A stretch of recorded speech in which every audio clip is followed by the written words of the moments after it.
Dear student, मैं doctor Subhash Pahadia, associate professor zoology, Rajesh Pilot government college Lalsot. आज हम एसिडियन टेडपोल लार्वा के बारे में बात करेंगे। एसिडियन टेडपोल लार्वा, जैसा कि आप जानते हैं कि जो हर्डमानिया है उसका ये टेडपोल लार्वा होता है और इसकी लंबाई जो होती है 1.5 mm लंबा होता है ये। इसमें बाहर की तरफ एक टेस्ट या चोल का आवरण पाया जाता है जो कि एक्टोडर्म के द्वारा सिक्रेट किया जाता है। हर्डमानिया का जो पूरा डेवलपमेंट जो है उसका विवरण जो है सेबेस्टियन ने 1953 में और दास ने 1957 में प्रस्तुत किया था। क्योंकि हर्डमानिया के अंदर इनडायरेक्ट डेवलपमेंट होता है और क्योंकि इसमें जो एक फ्री लिविंग लार्वा पाया जाता है जिसको हम टेडपोल लार्वा कहते हैं और उसमें मेटामॉर्फोसिस की क्रिया होती है जिसके द्वारा जो फ्री लिविंग लार्वा है वो एक स्थानबद्ध लार्वा में एडल्ट में परिवर्तित रूपांतरित हो जाता है।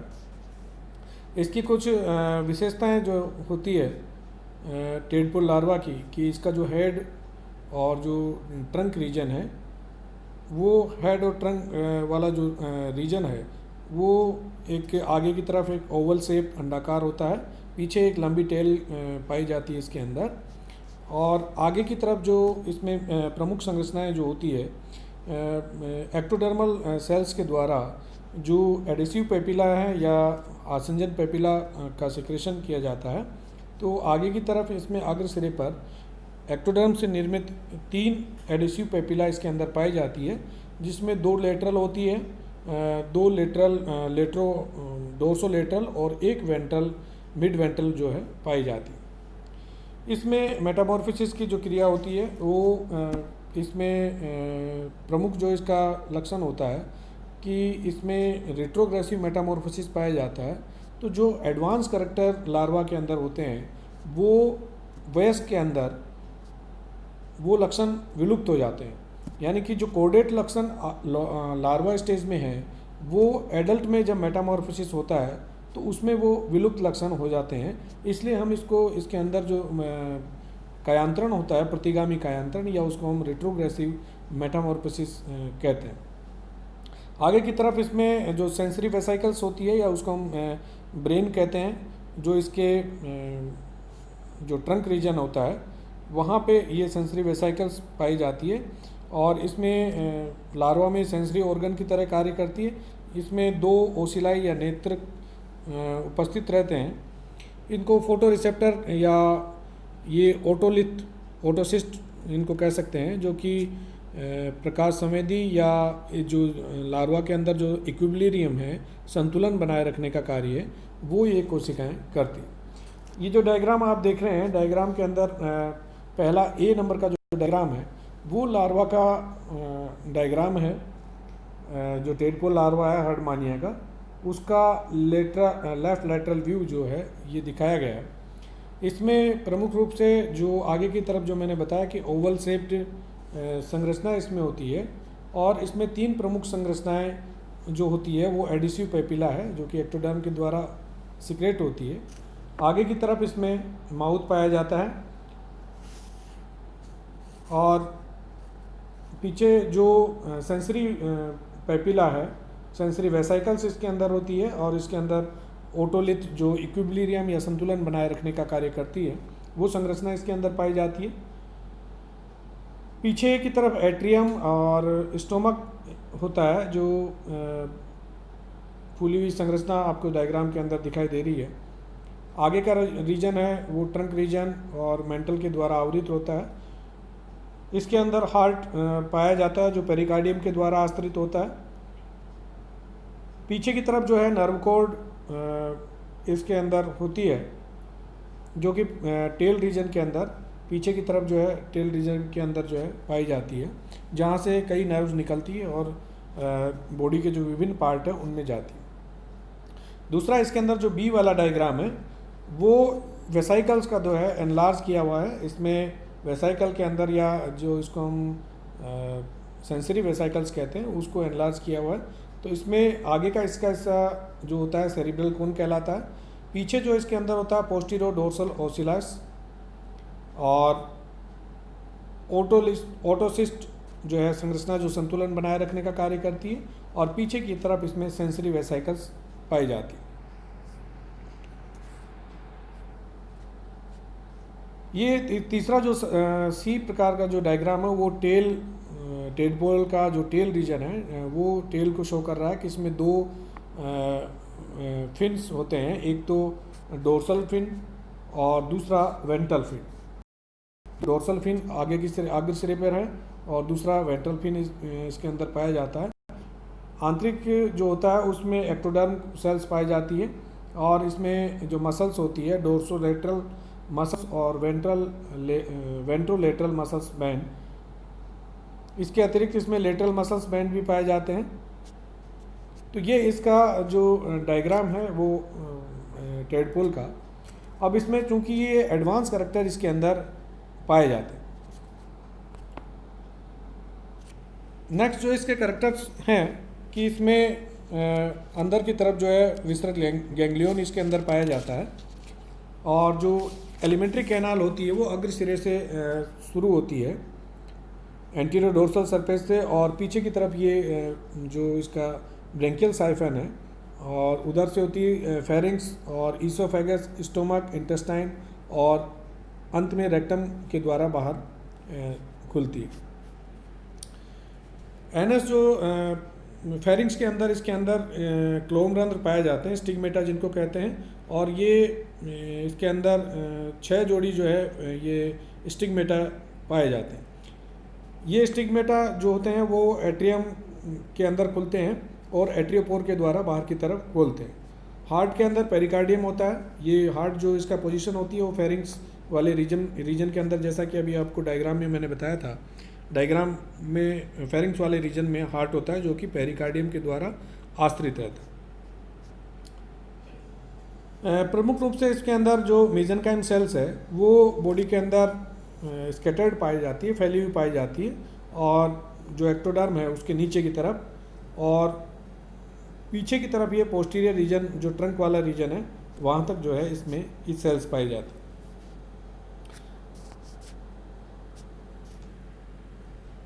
इसका जो टेल रीजन है वो लोकोमोटरी ऑर्गन की तरह जो है कार्य करता है और पार्श्व रूप से संपीड़ित होता है।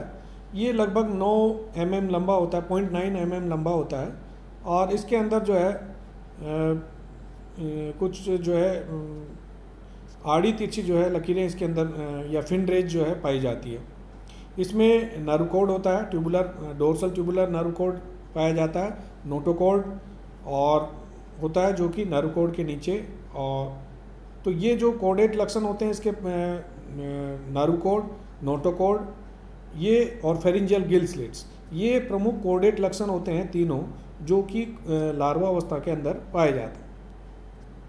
जो इसका नोटोकोड का एंटीरियर रीजन है वो जो ट्रंक रीजन है वहाँ तक वो प्रोजेक्ट रहता है। ये इसका डायग्राम है, जैसा कि इसकी स्टेज जो दिखाई दे रही है हर्डमानिया की, इसमें रिट्रोग्रेसिव मेटामॉर्फोसिस को शो किया गया है। बी वाला जो डायग्राम देख रहे हैं आप, बी जो डायग्राम है वो यंग एडल्ट हर्डमानिया का है जो कि इसके अंदर दिखाया गया है, और ए वाला डायग्राम है वो लार्वा स्टेज का है जिसके अंदर एडवांस कैरेक्टर जिनकी हम बात कर रहे थे अभी कि आगे की तरफ इसमें स्टिग्मेटा जो फेरिंजियल गिल स्लिट हैं वो पाए जाते हैं, एडिसिव पेपिला इसके अंदर है, एंडोस्टाइल है, फेरिंग्स है, heart, intestine, stomach, anus, atrium, और पीछे आप प्रमुख लक्षण जो देख रहे हैं नोटोकॉर्ड। तो पीछे का जो रीजन है जब इसमें मेटामॉर्फोसिस होती है तो आप देख रहे हैं कि इसमें जो डीजनरेशन वाला जो पार्ट दिखाया गया है, ये वाला जो रीजन है, ये यहाँ पे जो आप देख रहे हैं कि ये जो रीजन है यहाँ पे डीजनरेशन स्टार्ट होता है कि जब मेटामॉर्फोसिस या रेट्रोग्रेसिव मेटामॉर्फोसिस जब प्रारंभ होता है तो टेल रीजन के अंदर रेट्रोग्रेसिव मेटामॉर्फोसिस की क्रिया होती है, तो जो नोटोकोड है वो धीरे धीरे विलुप्त होता जाता है। ये यहाँ पे नर्व कोड देख रहे हैं, ये नोटोकोड है, सेंसरी वेसाइकल्स इसके अंदर है, ओटोसिस्ट इसके अंदर है, और जो ब्रेंकियल एपर्चर है उसके द्वारा ये बाहर की तरफ खुलता है। यहाँ पे दूसरा जो डायग्राम है आप देख रहे हैं इसके अंदर कि दूसरा जो डायग्राम है उसमें जो टेल वाला रीजन है वो विलुप्त हो गया है, और ये जो तीसरा डायग्राम आप देख रहे हैं वो एक डोर्सल व्यू है यंग एडल्ट का। तो जो डिजनरेशन है, कंप्लीटली जो डीजनरेशन है वो टेल का डीजनरेशन हो गया होता है, और उसके अंदर जो लार्वा के अंदर जो करेक्टर थे नोटोकॉर्ड नार्वकॉर्ड वाले, वो इसमें विलुप्त हो चुके होते हैं। तो ये प्रमुख जो मेटामॉर्फोसिस जो होता है हर्डमानिया के लार्वा के अंदर, क्योंकि जो लार्वा अवस्था है उसके अंदर एडवांस कोडेट लक्षण इसके अंदर पाए जाते हैं, नार्वकॉर्ड की उपस्थिति, नोटोकॉर्ड की उपस्थिति और फेरिंजियल गिल स्लिट्स। ये 3 प्रमुख लक्षण हैं जो कि रिट्रोग्रेसिव मेटामॉर्फोसिस जब होता है तो उसमें ये लक्षण एडल्ट जब लार्वा एडल्ट अवस्था में पहुंचता है तो उसमें ये लक्षण विलुप्त हो जाते हैं। हम इसकी हैबिट्स एंड हैबिटाट के लार्वा की जो है बात करेंगे। तो लार्वा जो होता है कि जस्ट हैचिंग के बाद में ये फोटो पॉजिटिव और जियो नेगेटिव होता है, क्योंकि प्रकाश के प्रति ये पॉजिटिव रिएक्शन दर्शाता है, और जो अर्थ है उसके प्रति जो है जियो नेगेटिव होता है। इसमें ये मुख के द्वारा जो है भोजन ग्रहण नहीं करता, क्योंकि जो टेस्ट का आवरण होता है ऊपर की तरफ उससे ये बंद रहता है। दूसरा ये कि ये फ्री स्विमिंग होता है, स्वतंत्र रूप से तैरने वाला जंतु होता है, और ये 3 से 4 घंटे तक जो है तैरता है हैचिंग के बाद में। उसके बाद में ये लार्वा जो है जस्ट उल्टा हो जाता है इसमें, कि जो जियो नेगेटिव था अब ये जियो पॉजिटिव हो जाता है, और जो फोटो पॉजिटिव था अब ये फोटो नेगेटिव हो जाता है। इसके बाद में ये लार्वा जो है तैरता हुआ पानी के तल के पहुंच जाता है, और जो एडेसिव पेपिला होता है उसके द्वारा किसी आधार से चिपक जाता है। तब इसमें मेटामॉर्फोसिस की क्रिया प्रारंभ होती है, और जो एडल्ट स्टेज है उसमें ये फिर परिवर्तित होता है। अब हम बात करेंगे इसके रेट्रोग्रेसिव मेटामॉर्फोसिस के बारे में।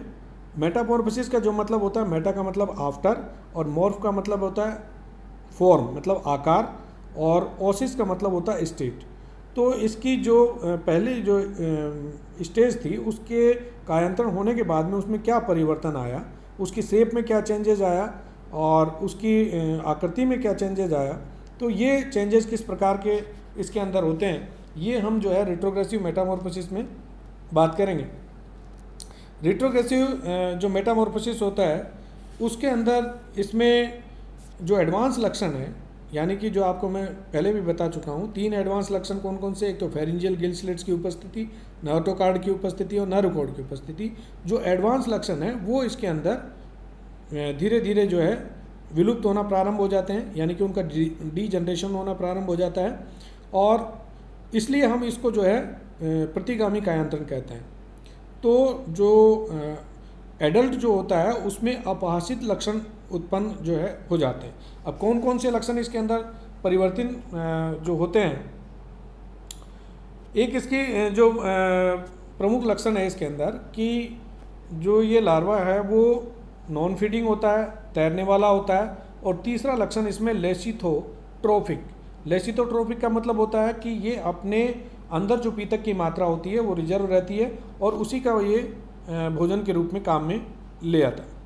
और इसके अंदर जो टेल होती है वो भी इसका एडवांस लक्षण है, और एडवांस लक्षण नोटोकॉर्ड, डोर्सल न्यूरल ट्यूब, और जो सेंस ऑर्गन्स होते हैं वो भी इसके अंदर, फेरिंक्स के अंदर स्टिग्मेटा, ये इसके एडवांस करैक्टर जो है इसके अंदर होते हैं। अब इन एडवांस करैक्टर्स में क्या परिवर्तन आते हैं, तो हम जो परिवर्तन होते हैं उसको 3 भागों में डिवाइड कर सकते हैं। तो रिट्रोग्रेसिव मेटामॉर्फोसिस, प्रोग्रेसिव मेटामॉर्फोसिस, और तीसरा जो होता है मॉलिक्यूलर चेंजेस, कि उसमें क्या चेंजेस इसके अंदर आते हैं। जो रिट्रोग्रेसिव मेटामॉर्फोसिस है उसको हम कुछ एडवांस लक्षण जो विलुप्त होते हैं उनकी बात करेंगे, कि इसके अंदर जो प्रमुख कॉडल फिन होते हैं और जो पूंछ होती है उसका डीजनरेशन हो जाता है, अपासन होना प्रारंभ हो जाता है, क्योंकि उसको अवशोषित कर लिया जाता है। और इस प्रकार जो पूंछ में कायांतरण होता है तो उसमें कॉडल फिन और मसल्स, नोटोकॉर्ड, नार्वकॉर्ड, ये कंप्लीटली जो है डिजनरेट हो जाते हैं, या फिर फेगोसाइटोसिस की जो मैकेनिज्म होती है उसके द्वारा उसको अवशोषित कर लिया जाता है। एडेसिव पेपिला जो होती है वो भी पूरी तरह डिसअपियर हो जाती है। लार्वा के अंदर जो सेंसरी ऑर्गन होता है, जो ओसिलस और ओटोसिस्ट जो होता है, ये भी जो है विलुप्त हो जाता है। एडिसिव पेपिला और जो माउथ के बीच का जो भाग है उसमें तेज़ी से वृद्धि होती है, और एट्रियोपोर और डोर्सल रूट जो होता है वो इस सतह की वृद्धि को रोकते हैं। अब ये अपना जो जो इसका मुख होता है वहाँ से ये 90 डिग्री पे खिसक जाता है, और जो इसके ब्रैंकियल और एट्रियल जो छिद्र होते हैं वो जो इसका डोर्सल रूट और डोर्सल सरफेस को जो है प्रदर्शित करते हैं। तो ये इसका रेट्रोग्रेसिव मेटामॉर्फोसिस है जिसमें ये चेंजेस इसके अंदर आते हैं। अब हम बात करेंगे कि इसमें प्रोग्रेसिव मेटामॉर्फोसिस या एडवांस लक्षण क्या वयस्क में होते हैं। तो इसमें एडवांस लक्षण जो होते हैं, तो एक तो इसका जो शेप होती है वो शेप जो है ओवल शेप होती है। तो इसकी जो ट्रंक रीजन की जो शेप होती है वो नाशपाती के आकार की हो जाती है, क्योंकि उसमें पूंछ जो है विलोपित हो जाती है।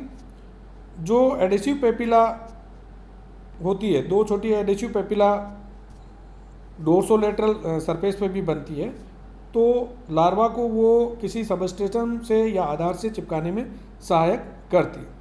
तो ये जो दो छोटी एडेसिव पेपिला है वो एक सहायक श्वसन अंग की या एसेसरी रेस्पिरेटरी ऑर्गन की तरह कार्य करती है। इसके अंदर जो न्यूरल ट्यूब होती है, जो लार्वा के अंदर न्यूरल ट्यूब होती है, और वयस्क के अंदर जो न्यूरल ग्लैंड होती है और न्यूरल गैंग्लिया जो है इसके अंदर बन जाते हैं। जो न्यूरल ट्यूब की जगह यहाँ पे न्यूरल ग्लैंड और नर्व गैंग्लिया बन जाता है। एट्रियो ये जो संरचना है वो मिड डोर्सल सरफेस और जो मुख और जो एट्रियोपोर है उसके बीच में ये संरचना का निर्माण होता है। तो जो ट्रंक रीजन है वहाँ पे विसरल नर्व उपस्थित हो जाती है। जो मुख के ऊपर का जो टेस्ट आवरण है वो भी अवशोषित हो जाता है, जिससे क्या है कि जो माउथ पहले अक्रियाशील था अब वो क्रियाशील अवस्था में आ जाता है, और वहाँ पे सीलियरी फीडिंग जो है सीलियरी एक्शन के द्वारा ये भोजन को ग्रहण करता है। सीलियरी मतलब पक्षमाभी विधि के द्वारा ये भोजन ग्रहण करने लग जाता है। फेरिंग्स में आकार बड़ा हो जाता है, ज़्यादा ग्रोथ होती है, और इसके अंदर जो स्टिग्मेटा है वो भी उनकी संख्या भी जो है फेरिंग्स के अंदर बढ़ने लग जाती है। यहाँ पे जो फेरिंजियल रीजन है वहाँ पे ब्रैंकियल चैम्बर विकसित हो जाता है। स्टोमक, इंटेस्टाइन ये भी आकार में बड़े हो जाते हैं, लीवर का विकास होने लग जाता है, एट्रियल कैविटी बड़ी हो जाती है, सर्कुलेटरी सिस्टम विकसित होकर जो है हार्ट और पेरिकार्डियम का निर्माण करने लग जाते हैं। इसमें मीजोडर्मल सेल्स में जो है जो एडल्ट होता है उसके अंदर गोनेड्स और गोनोडक्ट का निर्माण इसमें आरंभ हो जाता है।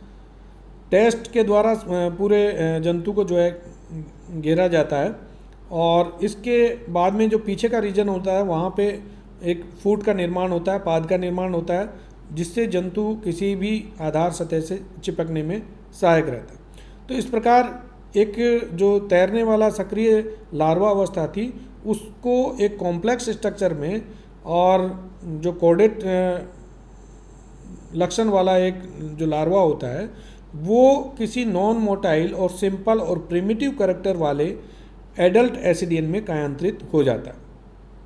तो यहाँ पे जो एडवांस कैरेक्टर की हम जो बात करते हैं, तो जो फेरिंजियल गिल स्लिट्स हैं उनके अलावा सभी कोडेट लक्षण एडल्ट में विलुप्त हो जाते हैं।